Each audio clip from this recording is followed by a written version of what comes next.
Bon, ben on a essayé, mais c'est pas concluant. Il va falloir les faire tailler sur mesure et pour les grandes gueules. Si les chanteurs, en effet, veulent retrouver un peu de travail, tout le monde doit porter un masque. Alors déjà, ça fait drôle de voir 24 chanteurs en rang avec le masque sur la figure. On se croirait sur le tournage de Doctor House. Mais une fois habitués à manquer d'air là-dessous, ceux qui ont des lunettes vont devoir passer aux lentilles, sous peine de se retrouver dans un remake de Quai des Brumes.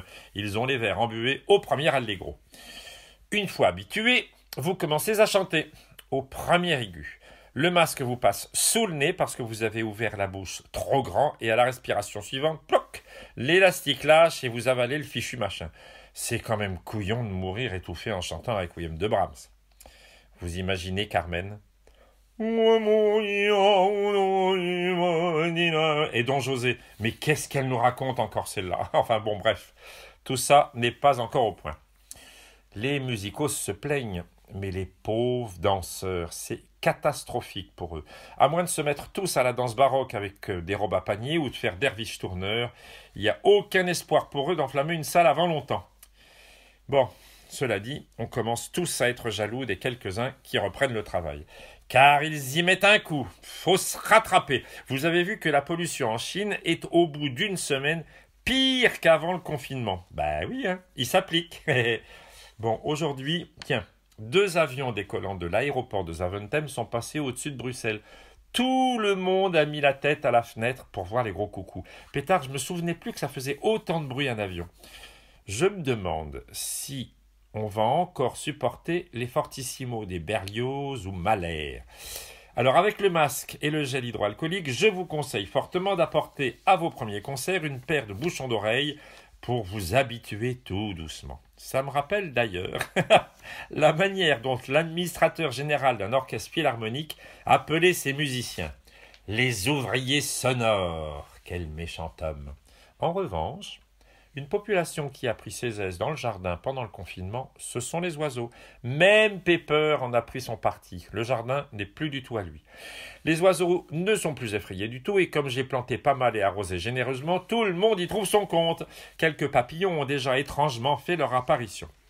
La matinée est réservée aux 2 couples de tourterelles qui nichent dans le vieux sureau bien à l'abri. Pepper fait d'ailleurs soigneusement sa crotte avant qu'ils arrivent. L'après-midi, les pies prennent possession des plates-bandes. Et comme je vous contais combien nous bouffions de la paillette à la maison, il y en a évidemment plein le jardin. Et là, ça fait la joie des pies qui adorent tout ce qui brille. Après l'arrosage, vers 20h, 21h, le couple de merles descend pour picorer le gazon et attraper vers et insectes d'un coup de bec jaune. Bref, il y a un monde dans ce jardin, ça me réjouit, vous ne pouvez pas savoir. Hier soir, tiens, j'ai regardé un concert de jazz donné le 1er juillet 2001 au Festival de Jazz de Montréal, et ça sur Internet. J'y étais. Un souvenir inoubliable au piano, Michel Legrand. Au sax alto, Phil Woods. Batterie, Ray Brinker. Et à la contrebasse, un grand pote, un type génial, Éric Lagacé. Le fils de Mireille Lagacé, une claveciniste montréalaise, et de Bernard Lagacé, qui était un organiste canadien formidable. Éric me dit la veille, tiens, viens demain soir, j'ai un billet pour toi. Mais le grand veut pas répéter, on se croisera juste avant le concert pour décider ce qu'il veut faire. Mais pétard, j'avais un trac pour eux au début du concert.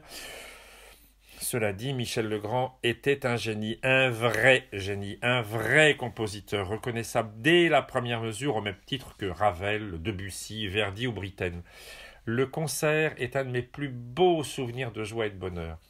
Ces 3 gars, galvanisés par un Michel Legrand au sommet de son art, de sa technique d'impro et de ses facilités pianistiques, ont laissé une soirée indispensable. Quand on y pense, pour un enregistrement de jazz comme celui-là, combien de disques de musique classique inutiles, transpirant ennui et prétention. Et tout ça, au débeauté, sans une minute de répétition. J'ai encore le frisson en vous en parlant. Il en a laissé des cicatrices dans le cœur de tout le monde, ce Legrand. Tiens, écoutez si vous voulez, la dernière chanson de Barbara Streisand dans Yentl. Larmes assurées. Impossible d'écouter ça sans pleurer. Oh, une madeleine, je vous dis. Allez, viens Pepper, on va faire une balade, nous.